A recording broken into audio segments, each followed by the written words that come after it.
my shield has started to explode, so I thought it was a good time to go over the number one question I have about my shield making video, which by the way was my first video on YouTube. You may want to check it out right here. Please be gentle. So the number one question I get is, how do you stitch your rawhide on? Which seems like a pretty straightforward process, but there's a couple of small things that you should do to make sure it goes on really well. So let's have a look. I use artificial sinew for this project. Don't get the flat stuff, it breaks too easily. I use this heavier waxed round artificial sinew. Some blunted harness needles, and these scoops that I use for tightening the thread as the rawhide dries. Another tip is to use these Angelus die liners to draw on the rawhide when you want to punch your holes. You can pick those up at LONSDALE Leather, they're really awesome. Oh yeah, and as always, this video is sponsored by LONSDALE Leather, so check them out in the description below for all sorts of tools, supplies, and of course, leather. Remember that you can get all the patterns and artwork from my projects on my website or my Etsy shop, link in the description down below. You want to start your project at the center bottom of your shield, and in theory, you're going to use one piece of rawhide, go all the way around the shield, and stitch it together again at the center point bottom, because that has a nice aesthetic look to it. Of course, you can do whatever you want, but that's usually my plan. On all my shields, my rawhide is rolled under. I like the look of it, that's how I was taught, so I continue to do it. I'm using 8 feet of thread because it's fairly easy to deal with, and it'll get me about a quarter way around the shield, a little less, so we're going to need 5 8-foot lengths, so that's 40 feet of thread.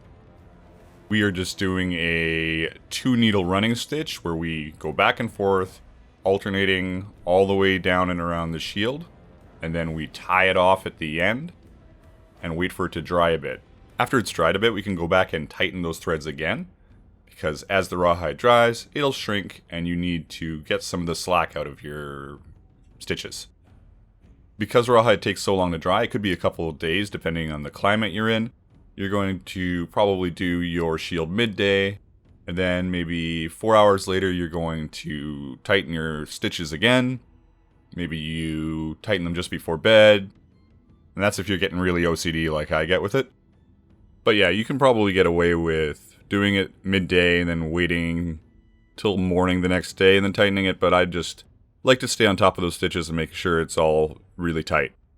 Another problem you may come across is that you stitch through the thread from your other needle.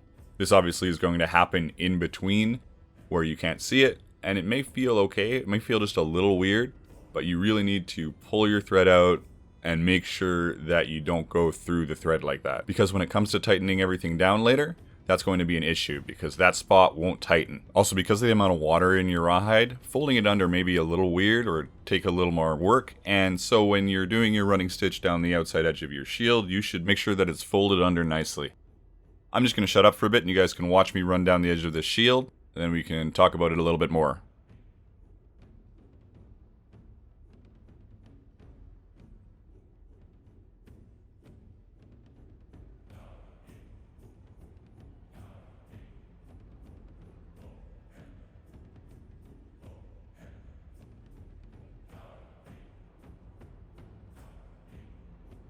So we've done a running stitch all the way down the outside edge. We've made sure everything's nice and tucked under, and now we're going to tie it off. All we're doing is tying a bow. Nothing fancy. We're just going to tie a bow here, and then we're going to get a new piece of thread and start all over again. So this means that you don't have to deal with that big unwieldy thread to go around the whole piece. That would be ridiculous. You'd be dealing with 40 feet of thread. But what this also means is when you break a stitch, you can, in theory, go back and pull out a section and redo it quite easily. Now it's time to use these scoop styluses and tighten all the way down. So this is assumingly dried for a few hours, and we're going to tighten it down. All we're doing is scooping into the stitch from where we had started before, giving it a little pull, moving down, giving it a little pull, moving down, giving it a little pull, and eventually you'll pull out enough slack, and you'll redo your tie here at the bottom. Well, my math was off, so I didn't get all the way around, but I figured that this would be a good learning experience anyways. I'm just going to show you how I bridge my 2 pieces of rawhide, and also this is how you would connect your rawhide to the other side anyways, so it all makes sense. So this is my little bridge piece. It's exactly the same as the other piece. It's about 3 inches long. It's going to go through 3 holes and connect everything up. Obviously, make your bridge piece however long you need it to be. When bridging or even just overlapping, I don't want to go through 4 layers of rawhide, so I'm going to cut off 1 layer from the outside edge here. So I'm going to snip away this hole on every corner. So then we've only got this little tab coming out, and then our bridge can fold around that and get stitched down.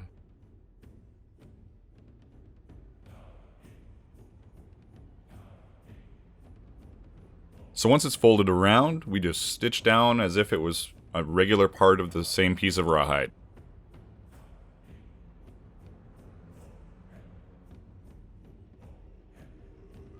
Obviously it's a little finicky, but you're just making sure you're going through all 3 layers with your bridge piece.